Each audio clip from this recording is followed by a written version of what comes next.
was weird. Do you have a microphone? Like it's 7. Yep, it's right over there. It's closer to you than to me. Is this our overall? Hey. Over here, I think we should go.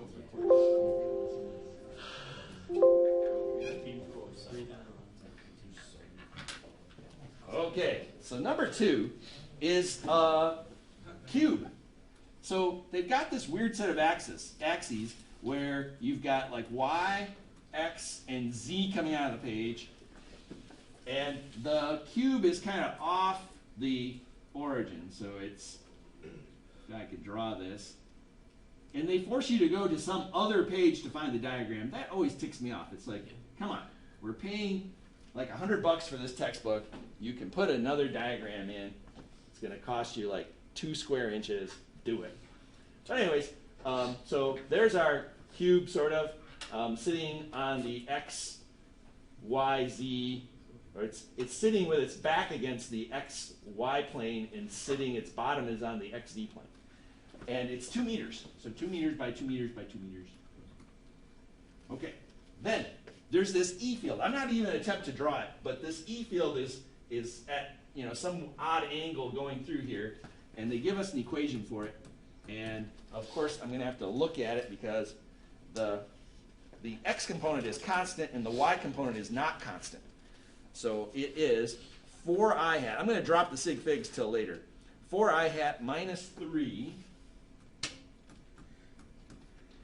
y squared, and I forgot the last part. What was it? 2 plus 2.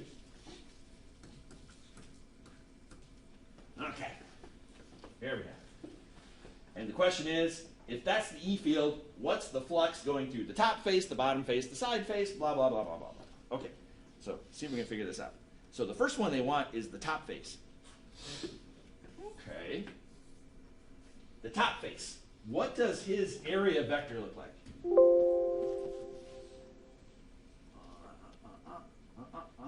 So remember, the area vector is always perpendicular to the area in question and points out of the shape. So if there is an enclosed shape involved, it points out. If there isn't an enclosed shape involved, then it's kind of up to you which direction you want to do. But in this case, it's kind of set. So area vector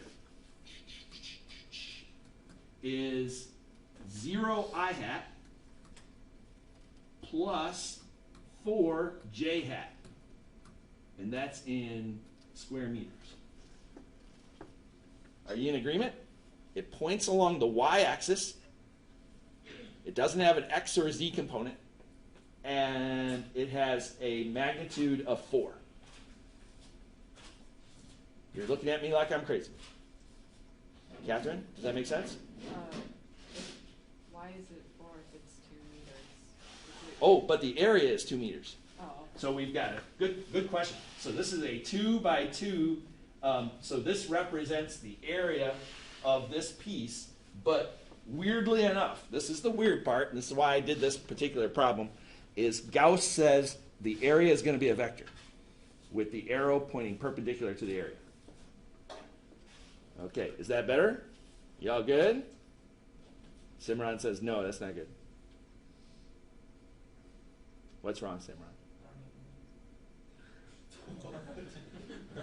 He's just thinking about Beyonce or something.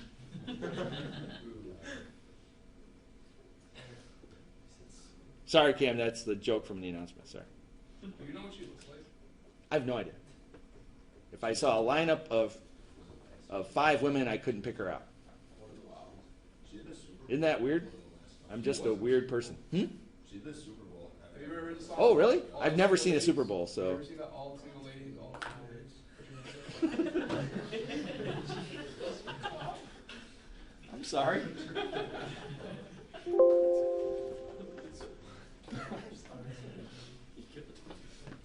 Okay, so we're going to dot these guys together. And when you dot these guys together, what we're going to have to do, okay, here we go. Let me just write it out for the masses here. And so I've got 4 for the I, I've got 4 I hat, but every bit of this surface, every bit of this top surface here is located at y equals 2. So I'm going to put a 2 in for y and say that's going to be 4 plus 2 or 6. 6 times 3 is 18. So I'm going to say this is minus 18 j hat. Okay, now this only works like for the top face because every little bit of that area is located here. The side face is going to have lots of different y's, right? So I'm just, it's like part A, thank you, Christmas gift. Y is a constant for part A. So the area we said is 0 I hat plus 4 j hat.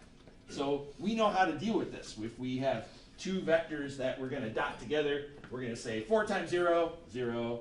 18 times 4, 72.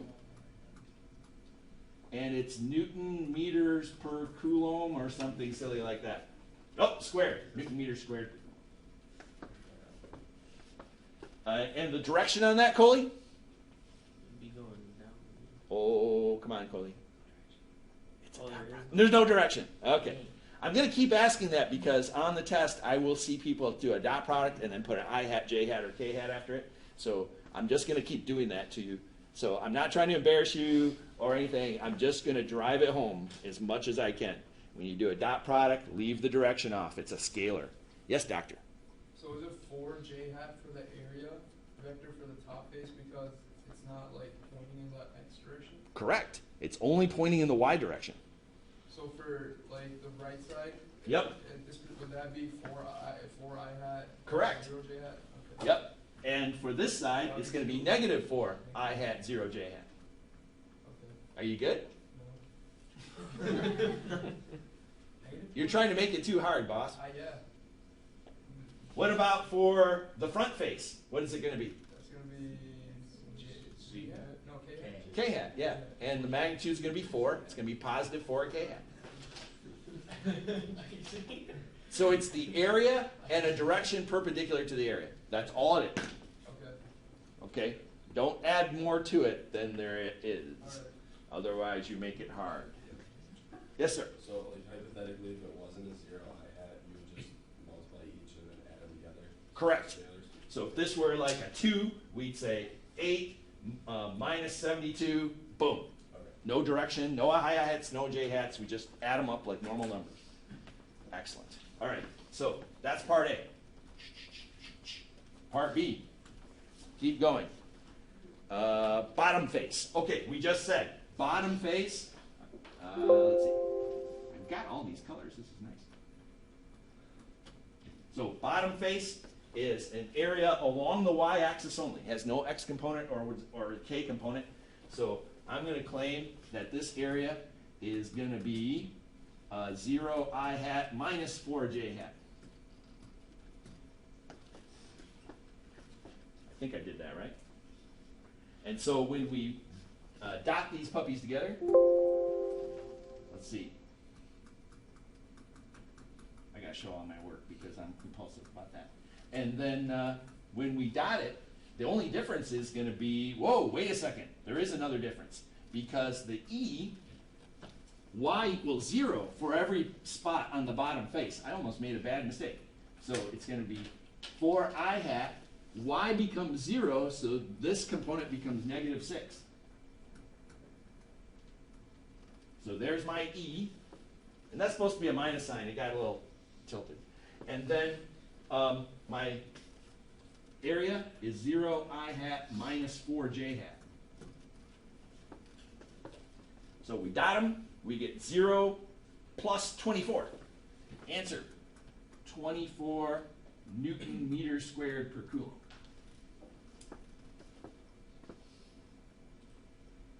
Cool. All right, let's do one of the sides where y is not constant. A good thing will happen though, because if you do the left face is this dude right here. Okay, that area, that's not very legible. That area is going to be, this is on the x-axis, so I'm going to say negative 4 I hat plus 0 j hat. Also happens to be 0 k hat as well. Okay, I'm switching to black. All right, I need some room. Let's go for the big eraser. Vacuum.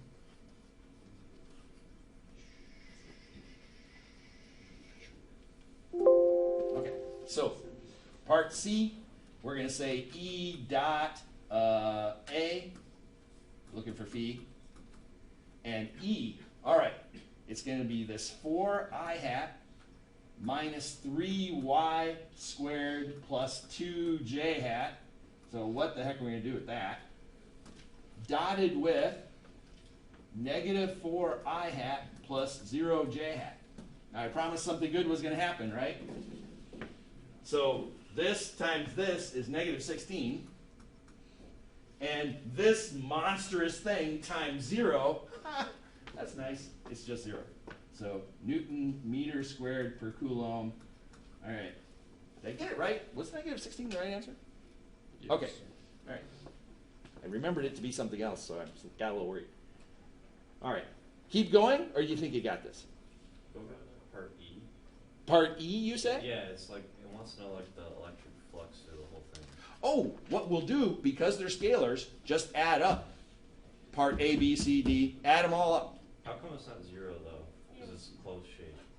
Oh, because the charge creating this flux is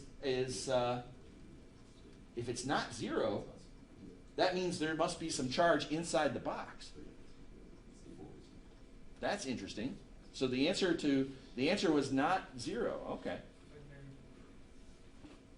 So that means there's some flux going into or coming out of the box that's not canceled out by other flux. Wow. That tells us there's a little bit of charge in the box. Interesting. That could have been a good part F, right? Calculate how much charge is in the box. What is the net electric flux through the cube? Huh. All right. Very cool. Yes. So when like adding them up, would it like be 0 if there wasn't anything in it? Mm-hmm. Okay, so we were. So if there's no charge in the cube, then I'm going to be careful because they're recording this. All these field lines would go in and out. And so the net flux would be 0. Because remember, going into the shape is a negative flux. Coming out of the shape is a positive flux. And no matter what the shape is, this is weird. I have trouble visualizing this because all the angles change and everything. And if you have an odd shape, it's even worse. But you trust the math that if all the field lines that go in also come out, then the total flux should be 0. So if you add up the flux for every face, front, back, top, bottom, side, and you get something other than 0, that means there's a net charge inside that box. Yes, sir? You can't like automatically assume that the net flux is 0. No, sir. Yeah, that would be assuming that there's no charge, no net charge in the box, and they didn't tell us that. Yeah, good question. Yes? Isn't the reason it wouldn't be like 0 is because it's changing like over time, over like the y value? Oh, what's happening with this is you're right. It's just not a uniform field. So as y gets bigger, the flux actually gets smaller, except when this gets really big, it's going to get bigger but negative. So we've got some really weird stuff going on here. It's like there are places where the field lines are closer together and places where the field lines are further apart. But that doesn't necessarily mean there's a charge inside the box or that there'll be a net flux. Because if all those field lines were passing through the box, going in one side, coming out the other, then the total flux would still be 0, even if the field's not uniform. That's a really good question. So if I have like a box and the field isn't uniform, it's doing some wacky stuff. Okay, it's stronger on this side of the box than this side of the box, yet all the field lines passing through one side come out the other side, the net flux would still be 0. Gauss's law still works if the field isn't uniform. But we do choose applications where the field is uniform because that's when Gauss's law has its most power.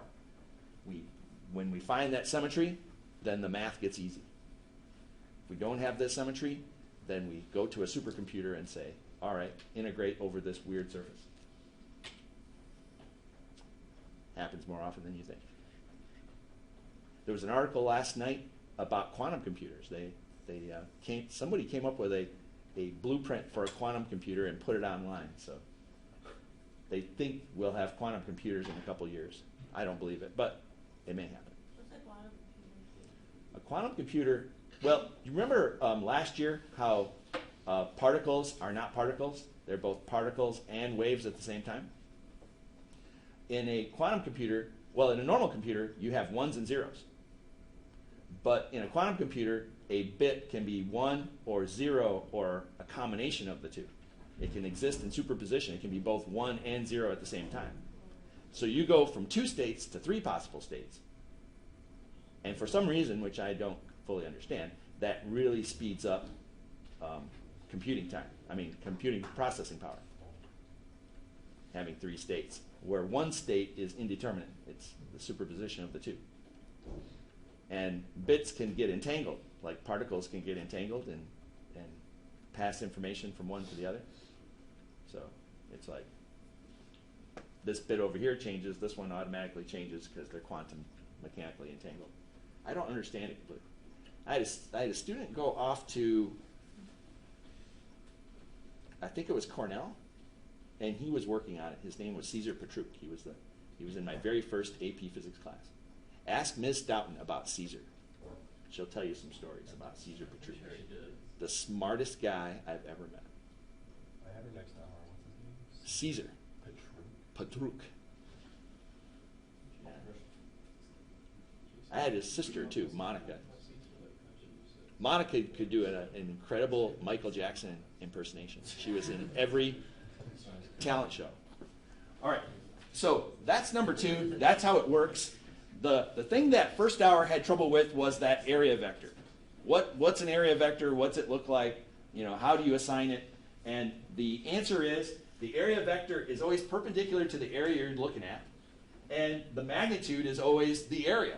So it's just the area, but we're giving the area a direction, which is weird, and I acknowledge, totally weird. Also, the area vector, if you have an enclosed shape, the area vector always points to the outside of the shape. Okay, by definition. All right, number 5. I'm taking too much time. These guys are watching the video and going, come on, Emily.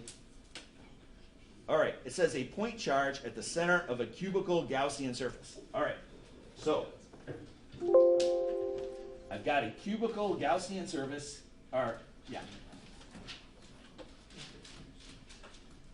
and I've got a charge inside. Now, yesterday, we did this for a sphere. We put a sphere around this guy. Do you remember the result? That the flux is the amount of charge divided by epsilon naught if it's a sphere. Okay, so if it's a sphere, the field lines penetrating the sphere give us this flux. If we enclose it in a cube, what will happen to the number of field lines penetrating the cube compared to the field lines penetrating the sphere? It's got to be the same. So we get the same answer. So the answer is take the charge and divide by epsilon naught. Now the big deal last hour was everyone said, where's epsilon naught? How can we find it? If you have a non-rebound book, it's on the inner cover. If you have a rebound book, it's been taken away from you. It's in the chapter somewhere, but you know, people get impatient. I get impatient paging through the chapter looking for a constant. You can go online and look for it, or you can go to the back of the book, and there is a table of fundamental constants. And the answer is, just for your notes, 8.85 times 10 to the negative 12. So, let's see. This guy, epsilon naught, 8.85 times 10 to the negative 12. The units they give in the back of the book are weird. It's farads per meter. Now, believe it or not, we did farads last year. Remember capacitors? Yeah. So what I do is remember the units of K are Newton meter squared per Coulomb squared. That's a square. So this guy is the reciprocal of that. Coulomb squared per Newton meter squared. But that really is a farad per meter if you want to go there. We'll do that later. I mean, capacitors, we'll attack that later. So the answer to number 5 is simply that. And I think in second hour, the big deal was they couldn't find epsilon naught. Mattson was like, I don't know how to find it. And I didn't feel like looking for it. Well, one. He didn't say the second part, but that's basically what he said. It's massive. Yeah. We've known it for like 10 years. Yeah, I know. I mean, That was a pretty spot on impersonation. I've known him for a couple of years now. And, didn't feel like looking. Okay. Anyways, last time we got together, we found the equation for the electric field next to a really, really long line of charge. And I think we actually got all the way through it because this is the second hour and we always have a little extra time. What I'd like to do is go back to spherical symmetry and give you a problem to do. Okay? So, here we go. I'm going to do the first part. I'm going to do the easy part. You're going to do the hard part.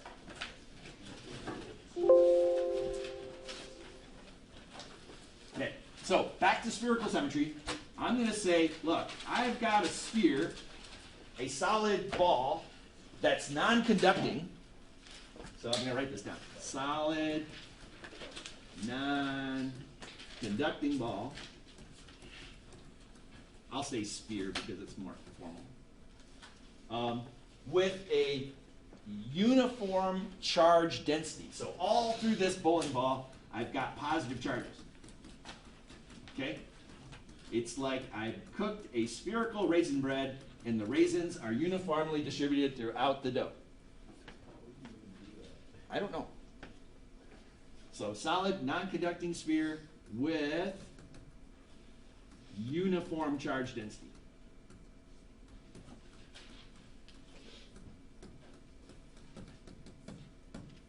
Okay? Total charge equals Q. Capital Q. So the total charge of everything, we add everything up, you get Q. We'll give it a radius, capital R.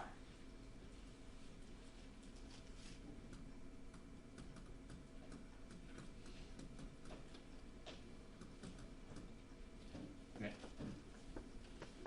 And I would like to know, what is the E field like right there?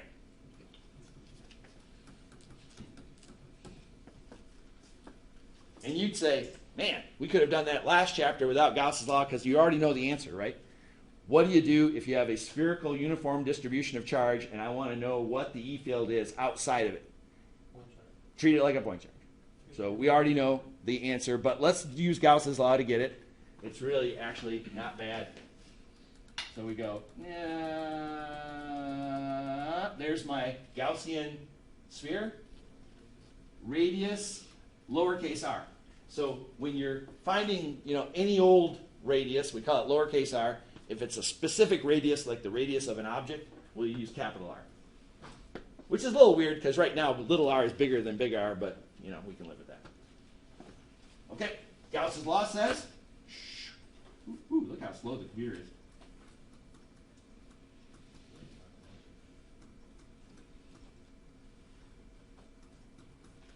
Okay. Write down old Gauss and ask yourself, on my Gaussian surface, is E the same everywhere? Did I choose wisely? Absolutely. I got spherical symmetry, so I can pull out the E. And what I have left is the integral of dA. The charge enclosed is Q, big Q. And this puppy right here, because all it is the total area of my Gaussian sphere, becomes 4 pi r squared, little r squared.